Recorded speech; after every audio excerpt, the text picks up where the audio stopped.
Alright guys, today we're at Kew Gardens and I just finished up work about 3 o'clock, 3:30 maybe, and we're going to try and do some gravel riding in Queens on the middle of my commute.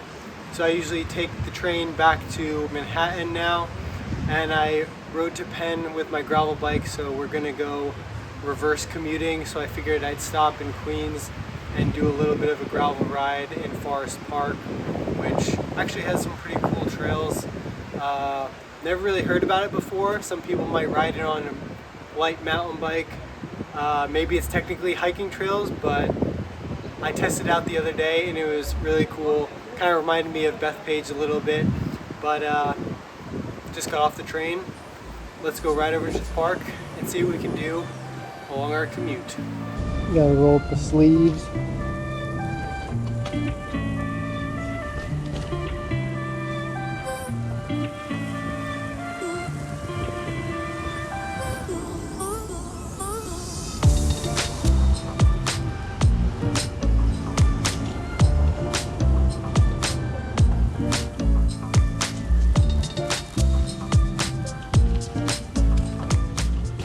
And now we're in the park.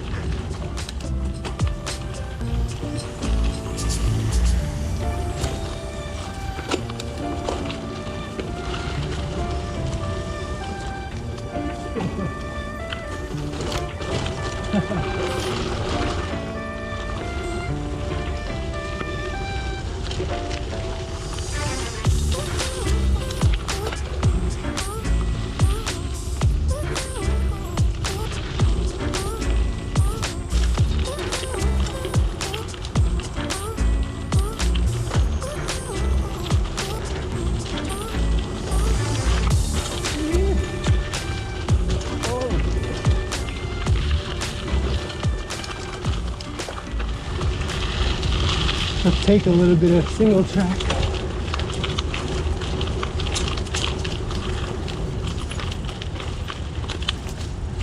Oh. It's almost like steps. Boo, traffic.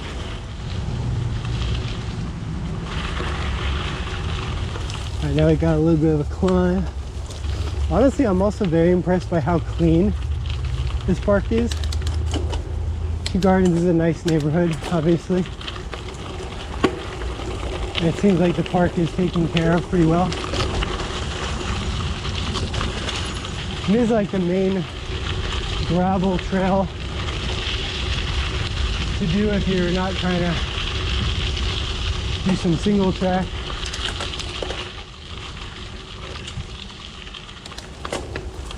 So I've been like thinking about how, it'd be nice to have my old road bike as my commuter bike, and I would like make it really light and stuff, but it's also really cool to be able to do this with the same bike I rode to the train with. So I'm not really trying to have more than 2 bikes in my apartment. Let's go check out those railroad tracks down there. So it turns out these are old abandoned Long Island Railroad tracks that were used for the Rockaway Beach branch, which opened in 1880, but was teetering on the edge of existence due to many fires on the line occurring in the 1940s.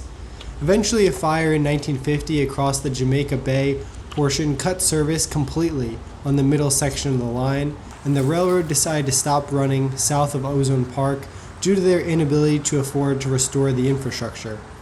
The Long Island Railroad sought to sell it or abandon it in place, but the city of New York saw an opportunity to expand subway service to Rockaway Beach. So the city bought it from the railroad for $8.5 million and turned it into the IND Rockaway line we know today as of 1956. The LIRR continued running extremely minimal service from Rego Park to Ozone Park until it finally stopped in 1962, and now I'm riding along the old abandoned railroad tracks in 2026. Since I do work in mass transit infrastructure, I found it quite fascinating to learn that this is actually the portion of the abandoned railway that is being proposed as Queensway.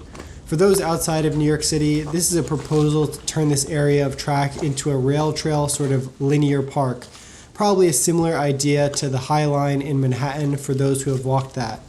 There is a competing proposal that this should be turned into a subway option with green space prioritized above the underground right-of-way, which sounds like a better use of the space since pre-existing transit right-of-way is extremely valuable in the city of New York.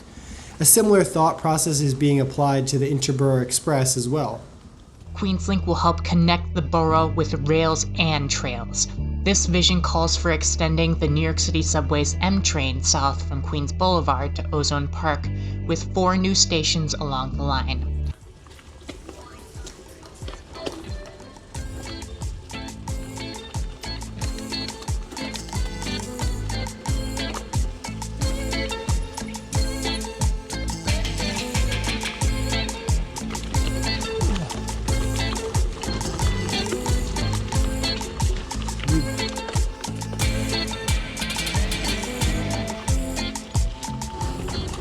Oh, we're on the blue trip.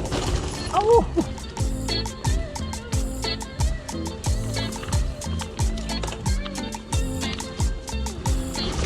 Mog in the blue. Oh.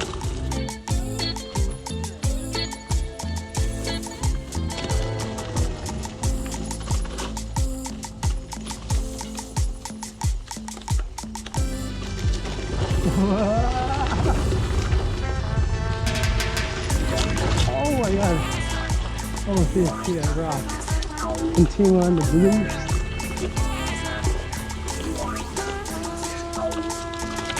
Whoa.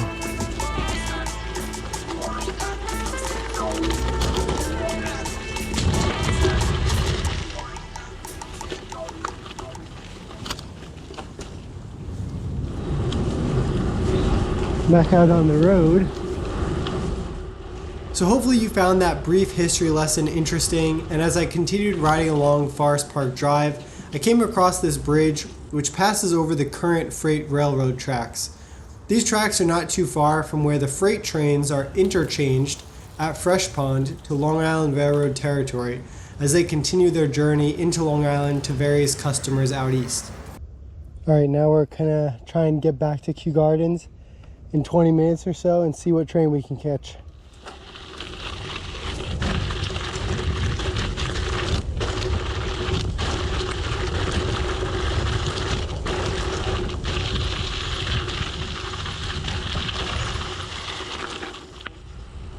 This video is a departure from my usual mountain bike content, but since moving to Manhattan, I really wanted to see what I could explore on my gravel bike. I know I'm pretty hard pressed to find actual mountain biking trails in the Big Apple, so I wanted to see what I could find with some light off-road terrain, and this ride was a good introduction to that. Let me know some other places off the beaten path you think I should check out in the New York City metro area, and maybe I'll make a video about it. Otherwise, we'll get back to some mountain biking very soon, as my fractured elbow should be ready to take some more aggressive terrain in the coming few weeks. Hopefully you enjoyed watching this one, and remember, stay venturing, my friends.